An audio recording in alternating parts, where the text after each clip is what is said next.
오늘날 경제적으로나 정치적으로 한중 양국은 상호 의존적 관계가 심화되고 있으며 중국에 대한 의존도가 날로 높아지고 있다고 볼 수가 있겠습니다.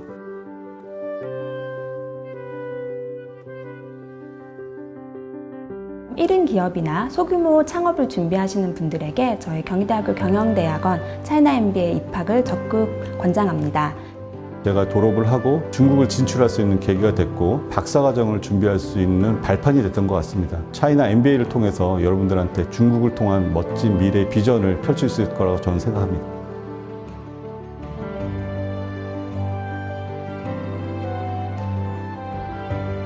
중국 비즈니스에 대해서 관심이 많으신 분들께서는 중국과 관련된 인적 네트워크를 설정할 수 있으며 확장시킬 수 있는 좋은 기회라고 생각이 됩니다. 미래의 한중 글로벌 CEO가 되실 예비 창업자 여러분, 저희 경희대학교 경영대학원 차이나 MBA로 오세요. 차이나 MBA 짜요!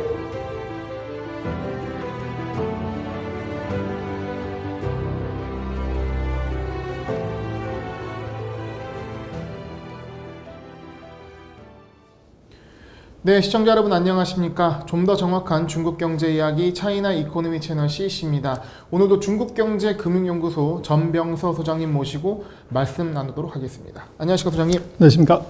네, 지난번에 잠깐 언급을 드렸었는데 지금 워낙 국내에서 중요한 이슈여가지고요. 오늘 그 얘기를 좀 해봐야 될 것 같아요. 바로 요소수 부족 사태입니다.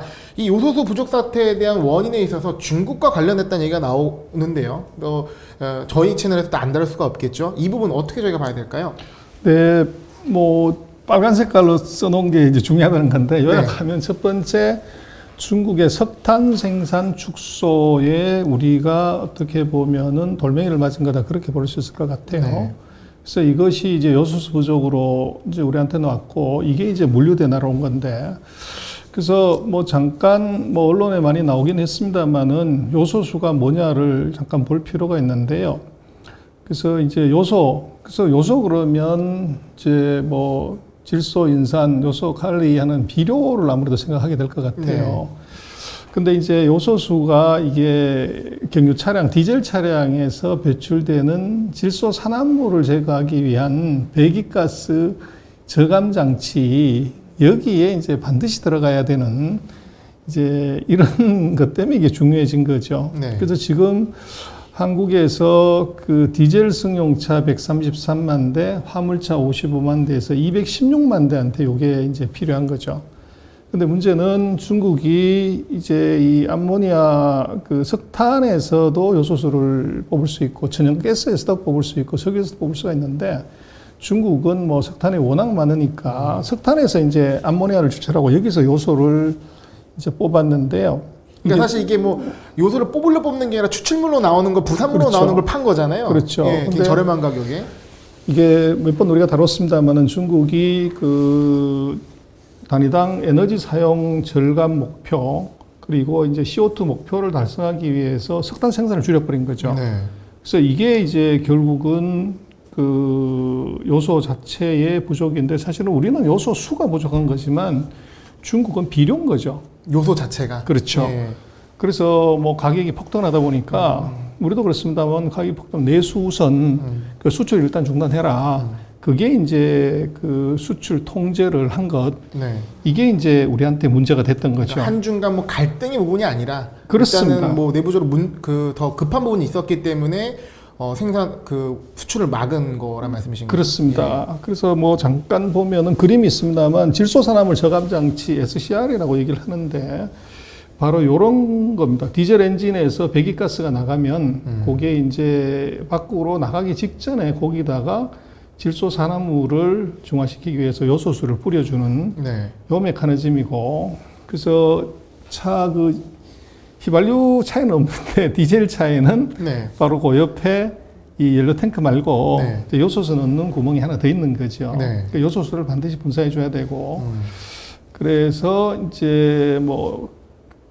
그 요런 식의 요소수를 분사하게 되면 NH3하고 NOx가 요게 이제 질소하고 산소로 요게 이제 수소로 분리되는 그 촉매 장치 요게 이제 문제가 된 거죠. 네. 그래서 관건은 바로 요 문서 한 장입니다. 중국 해관이 네. 이 10월 15일 날 이제 뭐 거의 한 달 전이죠. 한 달 전에 수출 이 하늘대 29개 품목에 대해서 검사를 받아라.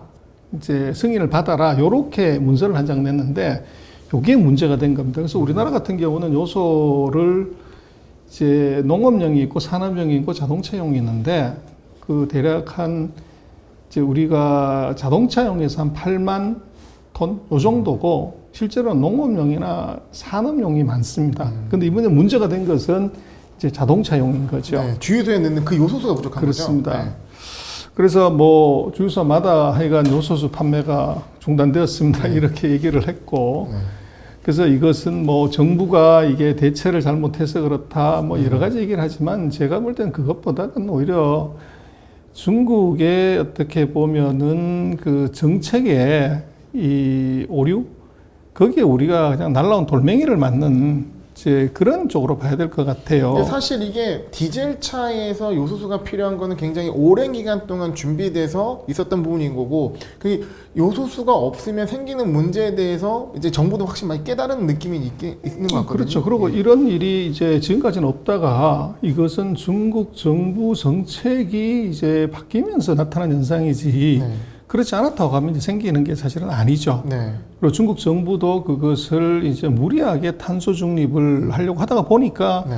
생긴 어떻게 보면 모진 놈 옆에다 서 있다가 이제 돌을 맞은 그 현상이 우리한테 이제 온 것 같아요. 네.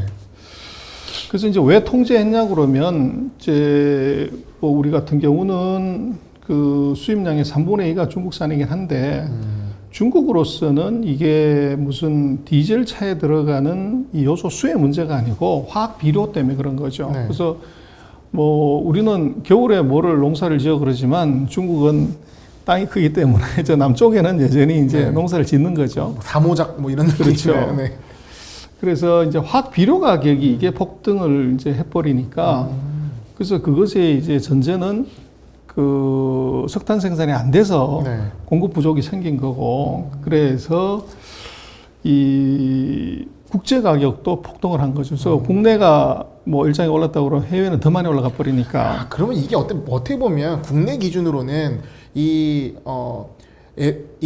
그 디젤 차량에 대한 요소수에 대한 준비가 어떻게 보면 정부가 부족했다고 치면 중국 내에서는 석탄을 절감하면서 이 비료에 대한 요소에 대한 수요가 문제가 된 부분인 거네요. 그렇죠. 예. 그래서 그걸 막은 건데 우리는 차에 와서 이제 걸린 거고. 그래서 중국은 이것 때문에 비료 수출이 가격이 증가하면서 P 곱하기 Q가 이제 무역이라고 그러면 Q는 똑같은데 P가 폭등하는 바람에 수출이 30% 늘어나 버린 거죠. 네. 그래서 이제 우리나라 같은 경우는 이제 2013년에 이 요소 생산하는 업체를 다 이제 문을 닫았고 그리고 이제 2015년에 경유차에 대해서 이제 이런 저감 장치를 넣게 만든 거죠. 그리고 이제 중국은 10월 15일 날 이거 제한 조치를 들어간 거고 또 이제 뭐 요소의 최대 생산국이 또 중국이었기 때문에 이제 우리로 보면은 이제 가만히 있다가 터진 건데 보면은 지금 요소 가격이 이게 200달러 언저리에서 7월 달에 이게 450달러까지 거의 이제 2배가 넘게 배가 넘게 이제 가격이 확 오른 거죠. 예. 그러다 보니까 이제 이게 뭐 원래 가격이 올라가면 서로 또 재고를 쌓으려고 하잖아요. 네, 맞습니다. 그래서 이제 수출 항구에 이제 수출로 확 뽑다 보니까 수출 항해 재고도 이게 이제 툭 떨어졌던 그런 상황이 벌어졌고 그래서 이거를 놓고 보면 이제 근본적인 석탄 생산 축소예요. 그래서 뭐 석탄이 이제 전체적으로 줄어든 것도 있지만 또 하나 걸린 게 이게 산시성이 그 중국에서 석탄을 가장 많이 생산하는 성인데 이게 가을에 홍수가 온 거죠. 네. 그래서 이제 홍수 피해 때문에 또 탄광이 문을 닫아버리는 엎친데 덮친 격. 그렇죠. 그렇게 해서 이제 가동률이 이게 금년 들어서 가장 최저로 이제 내려온 게 문제가 되고요. 네. 그래서 11월 7일 날 그 기준으로 중국의 이제 이런 그 가격 변동표를 보면 지금 국내 가격입니다만은 이게 금년 들어가지고 49%, 전년 동기 대비해서 요소 가격이 53%나 급등을 해요. 그래서 이제 지난주 대비해서는 마이너스 13%. 그래서 이미 중국은 정부가 규제를 들어가면서 내수 가격은 떨어지기 시작을 했어요. 네. 근데 연간 대비로 보면 한 50% 올라가 있는 거죠. 그래서 이제 이게 또 요소 이게 선물 거래가 됩니다. 그래서 거기에 실시간으로 이제 이 차트가 나오는데 보면은 요소 가격이 지금 빨간색입니다. 2021년에 이게 과거에 뭐 2012년부터 가격하고 완전히 다르게 특히 이제 9월 달부터 이게 급등을 하죠. 네. 그래서 그게 바로 중국이 9월 말에 이 CO2 발생량, 에너지 사용량을 이제 점검하게 되는 네. 그 시점인 거죠. 그래서 그때 대대적으로 이걸 줄여버렸기 때문에 반대로 요소 가격은 폭등을 했고 재고량은 툭 떨어지는 그런 현상이 발생했습니다. 그래서 중국 정부는 이제 이 비료가 문제가 되니까 이제 국가에서 발개위하고 뭐 이런 데서 조치가 들어갑니다. 들어가서 9월 8일 이후에 10월 20일까지 4번의 조치를 이제 하게 되고, 그래서 대부분의 업무들의 핵심은 이 전력 생산 이거 늘려라. 그리고 비료 생산 늘려라. 그리고 이제 이거 가격 모니터링 해라. 이제 요렇게 된 거죠. 그래서 뭐 이거는 정부가 손을 대면 바로 이제 영향을 받게 되는데, 지금 보면 29개 종류의 비료 관련되는 품목의 수출액을 보면 이게 어디를 많이 하냐고 그러면은 이제 인도 쪽이 많아요. 네. 그래서 인도가 당연히 1등이고 브라질이 2등이고 그리고 이제 한국은 보면 이제 10위 정도 됩니다. 저희 뭐 비료가 뭐 크리티컬한 부분은 아니네요. 그렇죠. 예. 그래서 이제 이것은 중국이 제재가 들어간 29개 품목 전체를 얘기를 하는 겁니다. 네. 그래서 이제 한국 같은 경우는 사실은 중국 전체로 보면 그런 정도고, 그래서 이제 이런 29개 품목 중에서 요소가 들어가 있는데, 근데 이게 왜 이제 중국의 수출업자들이 더 많은 가격을 받을 수 있음에도 불구하고 이제 이걸 못하냐 그러면, 첫 번째 이 검사를 안 받거나 이걸 위반을 하게 되면 벌금을 5에서 20% 때리겠다는 거예요. 네. 그리고 플러스해서 이 형사처벌을 하겠다는 겁니다. 감옥 보낸다는 거죠. 그러니 뭐 이제 수출업자 입장에서는 겁나서 못하게 되는 네. 이제 그런 문제가 생겼고, 그리고 지금 이제 그 요소만 보면은 이게 수출 비중을 보면은 인도가 이게 48% 정도 됩니다. 가장 많이 이제 인도가 가져가고 우리나라가 이제 2021년에 한 13% 정도 됩니다. 그래서 통상은 한 10% 조금 더 커졌는데, 이게 이제 증가율을 보면 101% 늘어났어요. 이게 이제 가격이 급등하면서 나타난 현상이죠. 네. 그 다음에 이제 멕시코, 칠레, 호주, 뭐 전통적인 농업 국가들이 요거를 사갔고요. 그래서 우리는 뭐 중국이 한 13% 정도 되기 때문에 사실은 중국은 뭐 그 정도 별로 신경도 사실 안 쓰는 아이템이고, 그래서 중국 신문에서 보면은 이제 뭐 한국이 요소 부족이다. 거기에 대해서 뭐 한국 언론도 그렇게 나왔지만 이제 우리의 위치를 과소평가하지 말라.